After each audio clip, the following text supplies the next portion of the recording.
Hi and welcome to part 3 of the restoration work of my Morris Mini Miner. Just to remind you who I am, I'm John, I live in Milton Keynes in the United Kingdom. And if you did see part 1 and part 2, it showed you that the work I've done on the rear end of the car is now complete. Completed the replacing the trunk floor, did a lot of work on the rear end. The rear arches have been replaced because the old ones were quite rotten. So all of that's now been replaced, and next what I've gone on to do is replace the floors, left and right floors, and pretty much everything from the bottom up has been replaced on this car now. So anyway, as you can see, this is newly primed new metal which I've got in for the floors, left and right. The front areas of the floors, which were covered by sound deadening pads, were actually quite badly rotted. The rear of the floors were in good condition, they were very sound, but I decided to replace the entire floor, left and right. Now the first thing I did, worked on one half of the car at a time. Now it's very important to work on one side of the car at a time, because if you take out too much metal in one go, the whole body can distort quite badly and it'll be a nightmare trying to get it back into line. So to assist me, what I did, I made up a metal frame, and you can see it leaning up against the garage wall there at the back, and that did actually fit across the door aperture, and the two diagonal bars across is obviously the best way to put it on to stop torsion of the body shape. So that was welded about 12 inches from the floor upwards across, welded at each side of the door frame, on that side and also on the left hand side, and that formed a very rigid brace while I was removing sections of the floor. Now as I said, I didn't want to remove too much metal in one go, and that includes actually too much metal on each side. So rather than chop out everything, which would have been a bit of a mistake, I decided to replace one panel at a time. Now obviously I think that's very important, because if you take out 2 or more panels at a time, you don't have a reference point in order to place the panels accurately. So I removed the right hand floor, cut away the right hand floor, and then replaced it with as original as possible, from a good company here, a good panel maker who made this specifically for this year of Mini. Remember that this is a 1960 Mini, and on these really early Minis the floor construction is very different to those on Minis after 1962 or 1963. What I mean by that is, basically the outer sill and the floor are one piece. So you can see that the outer sill which angles up, and that actually forms part of the floor. Now I'll also show you on the other side of the car, the left hand side. I'll just go underneath to show you what I mean by that, so you can see it. We can see that the outer part of the sill and the floor is one piece, and that floor actually comes up here and forms basically a flange which is welded onto the body side, as you can see here. But as I said, I started on one side first, so I removed the floor in sections. Very difficult to remove in one go. Removed it in sections, and what I've done, I've put in a lap joint on the inside near the tunnel here. Now that latch joint has a full seam weld all the way along, right the way along. Now underneath the car, for MOT purposes in the UK, it also has to be seam welded on the underside as well, on the other end of the lap. Also that will serve as a good water barrier, because the best barrier you can have is a full seam weld.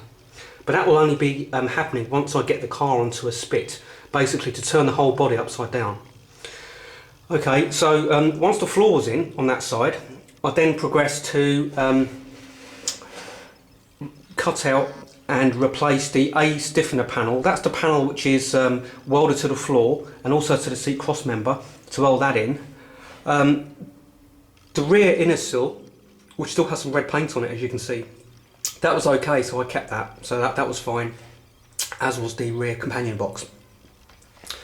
Okay, so once that was all replaced, I then moved on to the left hand side and pretty much repeated what I did on the right hand side. Now with Minis generally, they are rusty cars by default really. It's just the way the cars are constructed. They always have been rusty cars, the way they've been designed in the 1950s.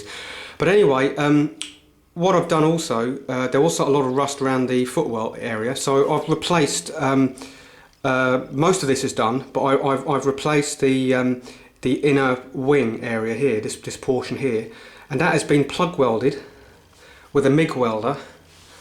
I'll just turn around and show you what I've done. So that has been plug welded to the floor, the flange on the floor. And on these very early Minis, the flange on the floor basically turns downwards, as you can see. Okay, so that's been welded in over there, across here.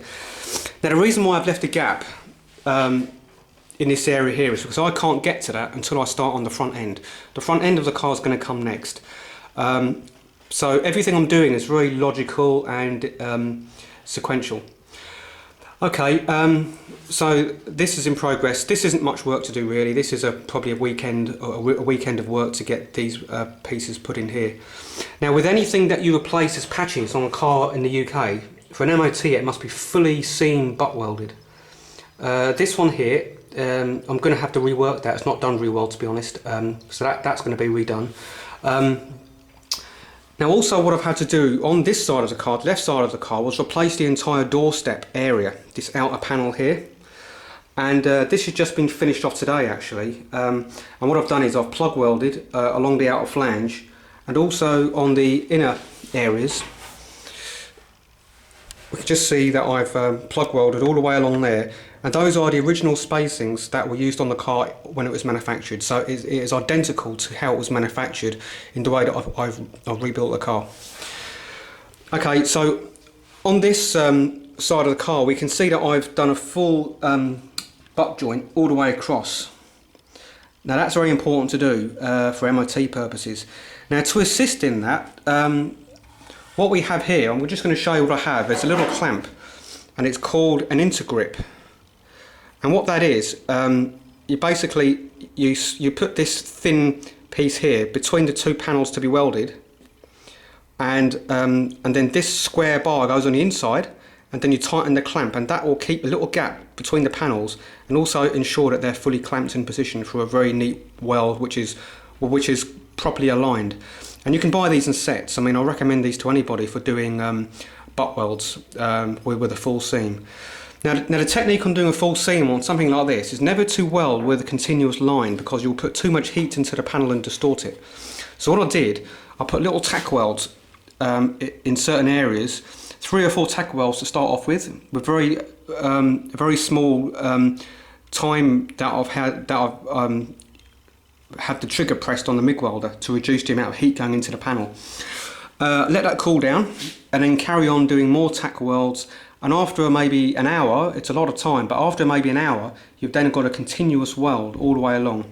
And this has been linished down. There were a couple of areas where the welding didn't quite penetrate, so I've just had to put a tiny bit of weld over those areas. But it's no problem. This area is going to be filled anyway from about here all the way to the bottom, but a very, very light covering of filler.